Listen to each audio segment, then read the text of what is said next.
We're looking at a water flow control process where we've tried to use the recommended PID tuning values from the Ziegler-Nichols equations following an open loop test.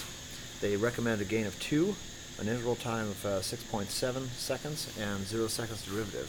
As you can see here, we've got an oscillatory process. Go ahead and move that down. Looking at this, we've got way too reactive control here. It's just not controlling well at all. Now I want to point this out, not just to show how Ziegler-Nichols kind of failed us in this case, but also to show how we can tell exactly what's too aggressive. Take a look at these two waveforms, process variable and output. What kind of phase relationship do you see there? Are they in phase, out of phase? What do you think? They're in phase. They're definitely in phase. So, and we know it's oscillating. What kind of PID action gives you an in phase or zero shift relationship between PV and output? Gain. Gain, proportional. So we're looking at a proportional dominant controller. So pull the tuning constants back up and do nothing but decrease your gains. Take it from a gain of 2 down to something more reasonable.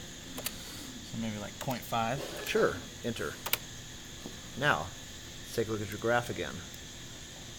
We can tell by the phase relationship between the process variable and the output that the reason for the oscillation was way too much gain. If it had been a matter of integral or too much reset, what would you have seen? You would have seen, and they wouldn't have been in phase. They would have been out of phase. Exactly. You would have seen a lagging phase shift from the output to the input, from the output to the PV, if it was dominant integral action causing the oscillations.